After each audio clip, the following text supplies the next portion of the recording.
नमस्कार नीलिमा किचन को आपण मानक अनेक अनेक स्वागत। आज मु आपण मानक सहित शेयर करी बेलून पूरी रेसिपी। यह तैयारी करबा एकदम सहज आउ खाइबा को मत बहुत सुंदर टेस्टी। तेबे वीडियोटी को स्किप न करी प्रथम रु शेष पर्यंत देखंतु। आशा करूची वीडियोटी आपण मानक बहुत पसंद आसीबो। आरंभ करबा आज रे मजादार बेलून पूरी रेसिपी। एठी देखंतु मु गोटे थाली रे ऑलरेडी नै नैची गोटे कप आटा ता धरे पकै नबा स्वाद अनुसार लूण। एबे दे दबा 1 रु 2 टेबल स्पून रिफाइन ऑयल। एबे तेल एवं आटा को भल भाव गोले नबा जमती कि मयनटा भल भाव हम ये भाव घसी घसी आग मिसई नबा। एबे मिश्रण आमर रेडी हो गलानी। एबे अल्प अल्प पानी साहाय्य अटाटा को चकटी नबा। ये किंतु अटा जोटा कि बाजार खूब आराम रे किंतु मिल जाए ये धला अटाटा मुझे ही नहीं गोटे कप अटा। एबे देखंतु भल भाव चकटी नेली आउ पानी किंतु लागबनी। आ ये अटाटा टिके टाण टाइप रो गोलेबा को हबो। भल भाव किंतु चकटाटा हवा दरकार। एबे देखंतु एई भली भाव किंतु आग चकटी नेबी भल भाव तापरे ए किचन स्लैब ऊपर को उठे नबा। आउरी गोटे मिनिट पई एई भली भाव टिके चकट नेबे। आ चकटा टिके कम हेले किंतु फाटी हे जिवो बेलून टाइप रो भी फुलिबनी। देखंतु एई भली भाव किंतु गोटे हाथ रे धरिबा को हबो आ गोटे हाथ रे एई भली भाव टाणीबा को हबो। ये ऑलरेडी हे गलानी। एबे टिके लंबा कर नबा। एबे आधर मु 4 पीस करी समान आकार काटि नेबी। गोटे छुरी साहाय्य काटि नबा। आग टिके गार पकई नउची। बस ए समान 4 भाग हे गलानी। एबे काटि नबा। ए किंतु हमर दीटा पूरी हबो। एबे गोल गोल कर नबा। भल भाव गोल कर नबा। आग एबे बेली नबा। सुखिला आटा रे बेली नेबे। ये किंतु जेमती हमर रोटी तैयारी है ताठो टिके मोटा हबो। मु बेली सरला परे आपण मानको देखैबी। एकदम गोल आ गोटे साइज रो ही हबो। गोल हबो एवं गोटे साइज रो। आ गोटे हबो टिके मोटा आ गोटे हबो टिके पतला। देखंतु एई भली भाबरे मोटाटा ठीक एई भली भाबरे ही हबो। एबे पूरी तैयारी करिबा। एबे जो पतलाटा रखिनेली तळे। एबे मझिरे टिके सुखिला आटा को लगे नबा हल्का टिके। बस एबे साइड रे पानी लगे नेबी। केवल ए साइड रे भल भाबरे लगे नबा। पानी लगे सारले देखंतो। एबे कौन करिबा एमती गोटे स्ट्रॉ नहींची मो प्लास्टिक रा। ए साइड रे मो पानीटा लगे देइची। सुखिला आटा को टिके रखिनेले। एबे से स्ट्रॉटा को ए भली भाबरे रखिले। एबे आउ गोटे रोटी को ऊपर रखिनबा जोटा टिके मोटा अछि। बस रखिनेले। एबे भल भाबरे आंगुठी साहाय्य ए भली भाबरे जॉइन करनबा। नहेले जेते बेले फुलिबो ए किंतु फाटी हे जिवो बा पवन बाहर जिवो। देखंतु भल भाबरे दापि नेली। एबे साइड रो ए भली भाबरे मोड़ी नबा।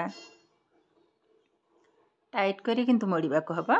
देखंतु मोड़ा रेडी हे गलानी। एबे गोटे साइड रे जो पाइप रो गोटे साइड रे ताको पवन देबी टिके फुंकी नबा।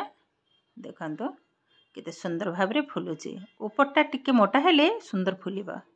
बस एबे पाइपटा को बाहर कर नैची। एबे जॉइंट कर नबा। टिके पानी दे देबी जॉइंटटा हबो भल भाबरे। नहेले किंतु छाणिले बेले फाटी हे जिवो। बस एबे टिके सुखिला आटा को लगे नबा हल्का टिके। बस ए किंतु हे गलानी।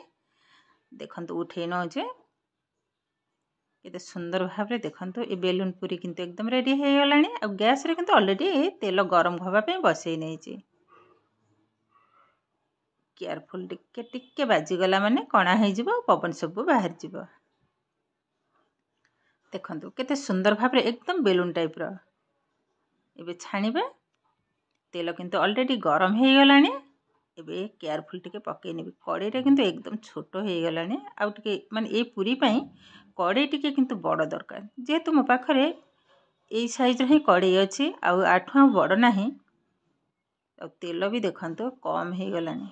तेल तो एकरे तो तेल कम किंतु कड़े एकदम छोटो। आ ए पूरी पई जेते बड़ कड़े हबो पूरीटा किंतु सुंदर भाव रे माने दी साइड रे भल भाव रे फुलिबो।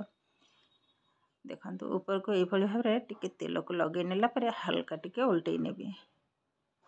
देखंतु से फुलिबा पई भी जागा पाउनी। जेहेतु बड़ बहुत बड़ किंतु गोटे हेला माने गोटे थाली पूरा प्लेट पूरा फुल। एबे ए तेल को टिके चामच साहाय्य रे ए भली भाव रे छाटी नबा। एबे गैस रो फ्लेम को मीडियम टू हाई रे ही रखी छी।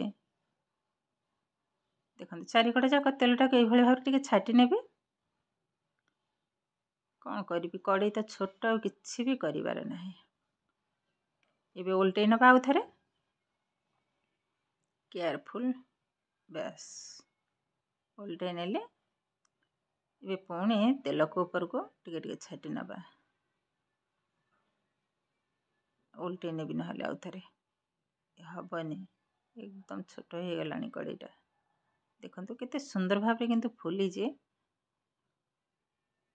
आउरी कड़ई बड़ होते आउरी सुंदर भाव फुली था। तेल को सामान भाव आउ टिके टिके छाटी नबा ए साइड टिके टिके हम हो गलानी पाखापाखि आउ अल्प टिके हम केते सुंदर भाव देखो आ ये गोटे खाइला माने पेट पूरा पूरी फुल बस ये गलानी एबे उठे नबा जाली रे उठे नौ भाव में किसी समय रखी तापर टिश्यू पेपर ऊपर रखी नबा एक्स्ट्रा तेलटा भल भाव किंतु बाहरी जीवा आ देखंतु केतेटा सुंदर देखा होची आ केतेटा बड़ आउ गोटे मध छाणी नबा देखंतु ये भी सुंदर भाव में किंतु फुली जे देखा माने एतेटा सुंदर लगे घर को जदि गेस्ट आसो ये भाव में पूरी तैयारी करी से सामने तोली धरिए देखिए से भी बहुत खुशी देखिकी तो पूरा अबाग हो सामान भाव में या सेमती भाजी नबा केते सुंदर भाव में फुलुची देखंतु पूरा जमती बॉल टाइप प्लेट को उठे नबा देखंतु गोटे पूरी पूरा गोटे प्लेट एकदम फुल आउ भी जगह नहीं आउ गोटे रखापी आउ गोटे एक्स्ट्रा प्लेट रे रखीजे देखो केते सुंदर भाव में किंतु ये आमर बेलन पूरी रेडी हो गलानी या घुगनी आलू कषा कि जेकोसी तरकारी सहित खाइबे बहुत किंतु सुंदर लगे आ केतेटा सुंदर देखा देखंतु माने कैमेरा रे भी आ जगह नहीं एते बड़ मैं गोटे बड़ थाली रे मध्य उठे नहीं ता सहित रखी नहीं तरकारी देखंतु केते सहज भाव में एकदम अल्प समय बेलून पूरी आमर रेडी हो गलानी। आज भिडियोटी आपण मानकु केमिति लागिला कमेंट करने को जमा भी भूलिबेनी। आउ जदि भिडियोटी भल लगे लाइक करिवे शेयर करिवे चैनल रे नुआ थिले चैनल टी को सब्सक्राइब करने सहित पाखरे थिबा बेल आइकन को क्लिक करिवे आगु को आसुथिबा नुआ नुआ भिडियोर नोटिफिकेशन सर्वप्रथमे आपण मानक पाखरे पहुंची जिवो। फेसबुक पेज रे देखुथिले पेज को निश्चय फॉलो करिवे। ताहेले आज पई रहुची पुणी देखा हबो आउ एक नुआ भिडियो रे। नमस्कार।